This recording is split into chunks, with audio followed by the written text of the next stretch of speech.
দর্শক, আওয়ামী লীগ নিষিদ্ধের দাবিতে শাহবাগ মোড় অবরোধ করছেন আন্দোলনকারীরা। এই বিষয়ে আরো জানাতে আমাদের সঙ্গে যোগ দিচ্ছেন হিরণ খান।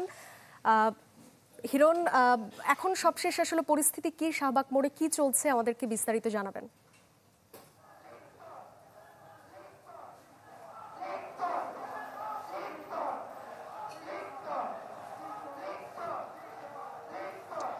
সাদিয়া, গতকাল রাত 10:15টায় হাসনাত আব্দুল্লাহ তিনি ফেসবুকে বার্তা দিয়েছিলেন এবং বলেছিলেন যে আওয়ামী লীগ নিষিদ্ধ হওয়া না পর্যন্ত তারা আন্দোলন করবেন। এবং প্রথমে তিনি বলেছিলেন যে যমুনা প্রধান উপদেষ্টার বাসভবনের সামনে তারা অবস্থান করবে এবং কালকে 10:30টার সময়, অর্থাৎ আজকে এখন বাজে 10টা 5, অর্থাৎ 24 ঘন্টা কিন্তু অতিবাহিত হতে যাচ্ছে। অর্থাৎ গতকাল রাত 10:30 সোয়া 10টার দিকে তারা যমুনার সামনে অবস্থান করেছিলেন এবং পরবর্তীতে আমরা সকালে দেখেছি জুম্মার নামাজের আগে তারা কিন্তু যেই ইন্ডিয়ান কন্টিনেন্টালের সামনে যেই মোড়টি রয়েছে সেখানে তারা মঞ্চ করে সমাবেশ করেছেন এবং পরবর্তীতে বিকেল 5:45টায় তারা কিন্তু শাহবাগে এসেছেন এবং তারা বলছেন যতক্ষণ পর্যন্ত আওয়ামী লীগকে নিষিদ্ধ করা না হবে ততক্ষণ পর্যন্ত কিন্তু তারা এই আন্দোলন চালিয়ে যাবেন। এবং দেখতে পাচ্ছেন এখন রাত 10টা বাজে, এখনও কিন্তু শাহবাগের যে মোড়টি সেই মোড়টি কিন্তু স্লোগানে মুখর হয়ে আছে। এখানে আমরা দেখেছি যে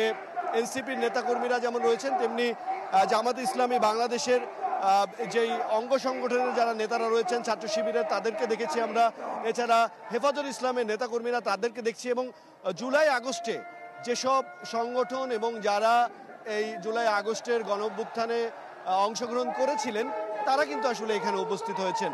এবং বিভিন্ন জায়গায় আমরা দেখেছি যে বিভিন্ন জায়গা থেকে, ঢাকা শহরে বিভিন্ন জায়গা থেকে, ঢাকার বাইরে থেকেও অনেকেই এই আন্দোলনের সাথে সম্পৃক্ততা ঘোষণা করে এবং এই ব্লকেটের সাথে সম্পৃক্ততা ঘোষণা করে এখানে এসেছেন। এবং এই ব্লকেটকে ঘিরে আইন শৃঙ্খলা নিরাপত্তা বাহিনীর সদস্যরা সর্বোচ্চ নিরাপত্তার বেষ্টনী তৈরি করে রেখেছেন পুরো রাজধানী জুড়ে, এবং যাতে কোনো ধরনের কোনো অপ্রীতিকর ঘটনা না ঘটে সেটি কিন্তু তারা দেখছেন। এবং এই ব্লকেট গতকাল রাত থেকে আসলে শুরু হয় এবং গতকাল রাত থেকে কিন্তু আসলে আওয়ামী লীগ নিষিদ্ধের যে দাবি, সেই দাবি থেকে আসলে এই রাজধানীর শাহবাগ মোড়ে যে অবরোধ হচ্ছে, আন্দোলনকারীরা যে অবরোধ করছে, সেই অবরোধ কিন্তু আসলে আজকে 4:45টা থেকে শুরু হয়েছে। এবং গতকালকে এর আগে প্রধান উপদেষ্টার বাসভবনের কাছের ফোয়ারার পাশে তৈরি করা মঞ্চ থেকে শাহবাগের মোড় অবরোধ করার ঘোষণা দেন হাসনাত আব্দুল্লাহ। ঘোষণা পর আন্দোলনকারীরা মিছিল নিয়ে এসে শাহবাগ মোড় অবরোধ করেন। সেখানে অবস্থানে নিয়ে তারা আওয়ামী লীগকে নিষিদ্ধ করার দাবির বিভিন্ন স্লোগান দিচ্ছেন। এর আগে জুমার নামাজের পর থেকে প্রধান উপদেষ্টার বাসভবন যমুনার কাছে ফোয়ারার পাশে মঞ্চ তৈরি করে অবস্থান নেন আন্দোলনকারীরা। বিকেল 4:45টার দিকে আসলে তারা এখানে আসেন। এই সময় এনসিপির নেতা হাসনাত আব্দুল্লাহ তিনি জানান বাংলাদেশের অগ্রগতি সেদিন থেকে শুরু হবে যেদিন থেকে টাইটেলটা হবে বাংলাদেশ উইদাউট আওয়ামী লীগ, এমনটি কিন্তু আসলে তিনি উল্লেখ করেছেন। এবং তিনি বলেছেন যে বাংলাদেশের জন্য যারা আন্দোলনকারীরা রয়েছেন তারা বাংলাদেশের জন্য 5 আগস্টে আগে তাদের জীবন ওয়াকফ করে দিয়েছেন। তারা কিন্তু সেই ঘোষণা কিন্তু এখানে বসেও দিচ্ছেন। যতক্ষণ পর্যন্ত আসলে আওয়ামী লীগকে নিষিদ্ধের ঘোষণা না আসবে ততক্ষণ পর্যন্ত কিন্তু আসলে এই আন্দোলন তারা এখানে চালিয়ে যাবেন।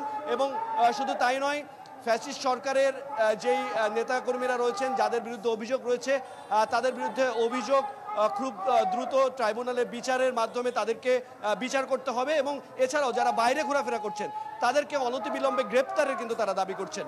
এই ছিল এখান থেকে সর্বশেষ। হিরণ, আপনাকে অনেক ধন্যবাদ। আওয়ামী লীগ নিষিদ্ধের দাবিতে রাজধানী শাহবাগ মোড় অবরোধ করেছে এনসিপি সহ বিভিন্ন রাজনৈতিক দলের নেতাকর্মীরা। এ বিষয়ে সবশেষ খবর জানাচ্ছিলেন সহকর্মী হিরণ খান।